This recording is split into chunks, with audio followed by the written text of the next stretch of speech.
but just a couple of minutes before the news. And tonight produced Summer saying a bit of sport before we do that. The biggest upset in 149 years of Scottish Cup history. Darvel of the 6th tier beat Aberdeen. Aberdeen, who have been kings of Europe, beaten by Darvel. And I know even just saying that right now, I can't imagine how Chris and his son Logan are feeling. Just hearing that being said right now in national radio. Chris, welcome to the programme. Thanks very much, Colin. And Logan, welcome. Hiya.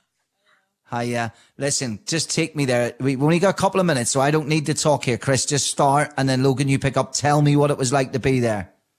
It was amazing, Colin. The whole community was sort of excited about this, but maybe not massively optimistic. But as we come into Darvel, there was flags and blue colours everywhere. There was cars just parked all the way down.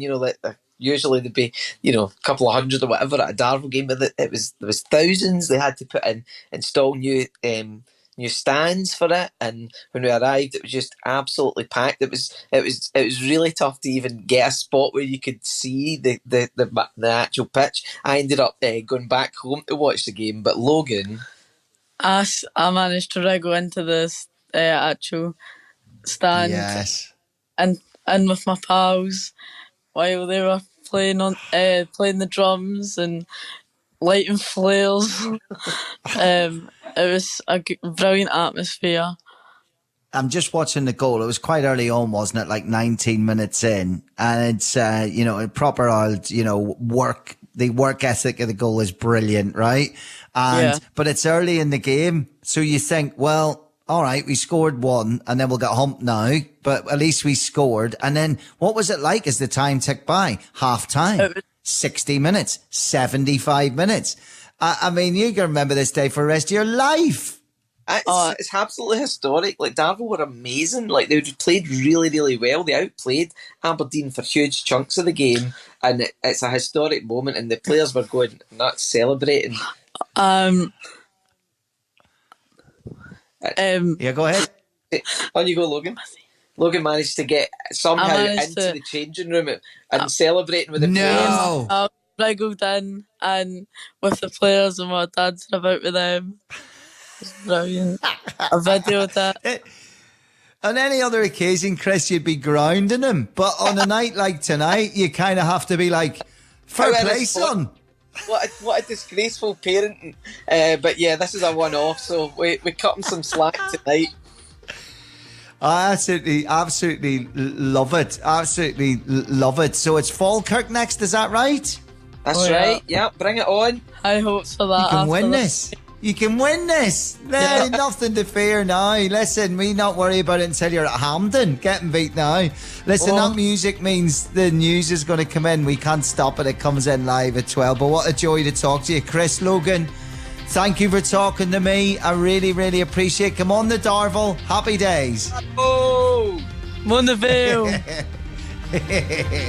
Oh, wonderful stuff. The voice of the UK. This is BBC. Hello, I have to tell you both about a truly remarkable story up in Scotland. Jordan Kirkpatrick, remember the name. His goal last night earned 6th tier Darvel. 6th tier Darvel, one of the biggest upsets in Scottish Cup history. They beat Aberdeen last night 1-0. They play in the West of Scotland League Premier Division. Aberdeen at the moment are 5th in the SPL. So in comparison, if that happened in England, the 6th tier is the National League North, the National League South. It's like Chester FC beating Spurs. It is all over social media. There's some incredible scenes from inside the dressing room. 6th tier Darvel are in the next round of the Scottish Cup. Ali, I mean, thank God you're on the show this morning. No, come on, talk to me. This is truly one of the most amazing stories, right, ever in Scotland. I thought about it last night. I thought about it this morning. I don't think I'm changing my mind. It's certainly the biggest shock in my lifetime. There you are. Wow. There's been shocks before, right? I mean, they go back and they'll talk about Rangers getting beat at Berwick. Berwick were a division below. Celtic getting beaten at home by Inverness Caley Thistle, who were 2 divisions below, and I think had only existed 5 years. They were massive shocks. Massive shocks. This is ridiculous. Absolutely unbelievable. Incredible. I watched it on my phone at the airport on the way down. I watched the first half on the phone, and by the way, they knocked it about all right. I'm telling you, they knocked it about all right. Got a little bit of a break with a deflected goal, and then that way I'm on the flight. I'm thinking I'll turn my phone on, and I'm expecting 3-1. Mm-hmm. Could not believe my eyes. In fact, the guy next to me in the seat, he went, I know. I looked at him and he looked at me and he went, The knowing look. Just the knowing look. Easily the biggest shock I can remember. It's a fantastic achievement. Well, a famous night in the Ayrshire town, which has a population, by the way, yes, of only 4,000. That's correct. You qualify to play with them as long as you're born. When you're 15, you qualify to play for them. There were around 3,500 fans inside the ground last night, and I'm delighted to say that one of those fans is Chris, who had a truly remarkable night, and he joins us now live on the TalkSport Breakfast Show. Chris, you were there last night, Morning, my friend. Chris. Tell us all about it. Good morning, Ali. Morning. Chris, Hi, Laura. you've got to tell us all about it, mate. I just said to Sam and Laura there, I watched the first half of my phone at the airport, and the atmosphere looked amazing. But I can only imagine what it was like at the end of the game. I mean, it was absolutely packed. Obviously, Darvel aren't used to that amount of support, and the run up to it, it was blue flags all over the town. They were in at the primary school, and all these kids were writing cards to Darvel saying, "Oh, you're going to smash them, win 10-1 and everything." And they're going to, all these things have been shared on social media, like, "Oh, these poor kids are deluded" or whatever. And then they had to erect new stands so that they could fit more in, because they're not expecting to be able to handle that many normally for Darvel. And we got there, and we thought we were going early, and it was already heaving. All the stands were absolutely full. I was standing there trying to see in the first half, and I'm not the tallest. And standing next to my brother-in-law, he's 6'7", he could barely see. Our nephew's on his shoulders, still can't see.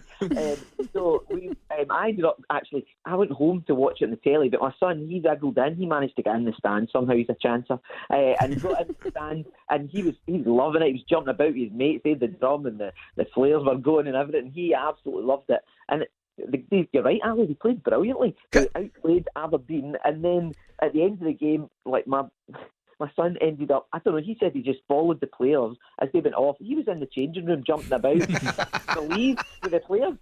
I put this video on social media, because he's just in there and amongst all the players dancing about and jumping about. It's quite something, but no, it was an amazing night. And you're right, everybody and their dog were out at this game. You're bumping into everybody that because everybody was wanting to be at this big historic event. That is amazing. I can Chris, hear it in your voice. Oh, man. What a wonderful story. I'm buzzing for you. I'm buzzing for everybody at Darvel. What a night. I've said it's the biggest shock in my lifetime, and I stand by it, mate. Brilliant. What celebrations have been going on? Oh well, I don't know how the town's going to operate over the next wee while. Because I went up to tell Logan, say, Logan, you're not coming down. We're going to, Ali and Laura are phoning us to talk about the game. He's like, "I'll still need to sleep, Dad." I don't know how he's going to function at school tomorrow night. Sore heads and stuff. But even hearing the players after the match getting interviewed, and some of them are saying, "Oh, I'm meant to be working tonight, and I'm meant to be working today." It's just really incredible that these guys who are just playing for wee Darvel are bringing down a team like Aberdeen. Folk thought it was amazing enough that they got through the last round against Montrose. So I think Falkirk better be worrying about this, I think. Oh, Chris, congratulations. What a brilliant story. Thanks for coming on. Well done, Chris. You've made our morning. What a lovely, magic, joyful magic. phone call. And congratulations to all the Darvel players and all the fans as well. Story. 6th tier Darvel beat Aberdeen 1-0. 4th round Scottish We need Cup. to get the boss on. We need to 56 get the goal places scorer on. below in the Scottish football ladder. That's just incredible, isn't it? Okay, Sammy, thank you so much. 6:58. All that before 1. BBC Music Beats. First, from a stadium in Liverpool that will hold over 50,000 fans to one in Ayrshire in Scotland, with 60 seats. Last night, one of the biggest upsets in Scottish football history. Here's Newsbeat's Ikra Farouk on 6th tier Darvel knocking out Premiership side Aberdeen. Is this the biggest shock the Scottish Cup has ever seen? What's not to love about this one, Pete? History was made in the little town called Darvel last night in the west of Scotland. And the celebrations begin, and they will go on for a long time. Junior side Darvel pulled off one of the greatest upsets in Scottish Cup history by dumping out Premiership side Aberdeen in the 4th round. Hi Newsbeat, I'm Chris Smith. I was at the Darvel game last night, coming along as a local supporter. I live in the town next door to Darvel. It was heaving, it was jumping, there were people, loads of folk you were bumping into who you already knew. So I was peering over the edge, trying to see over folks' shoulders to watch the game. The place was jumping, people were cheering, there was drums going off, there was flares. It was absolutely electric. And all the more electric when Darvel took the lead in the 19th minute thanks to the man of the match and goal scorer Jordan Kirkpatrick. It's one of the ones, just try and get it in target. I don't even think it was the best of strikes. One of the ones where you hit the target and hopefully it goes in. It did. It's amazing. It just shows you how much it means to them and to us where we are as a level. But if Jordan's not the guy flooding your socials, maybe this one is? The next 90 minutes will probably be the most important 90 minutes in your career. I read up today that the average man lives to about 77. Right? 40 million minutes in his life. All right? I'm asking you to give your absolute utmost for the next 90.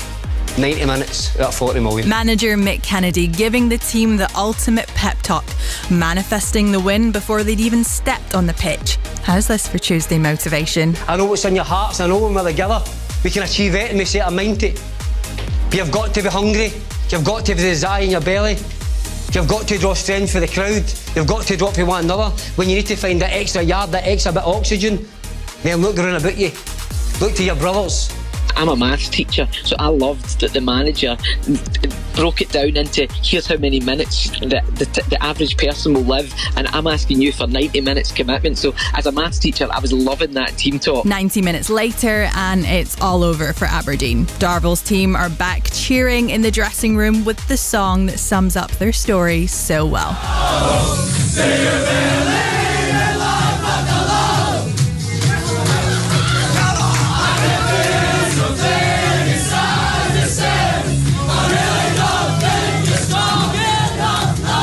Beautiful. We are trying to get hold of players and staff at Darvel. Got a feeling we're not the only ones wanting to talk to them. Newsbeat. BBC Newsbeat.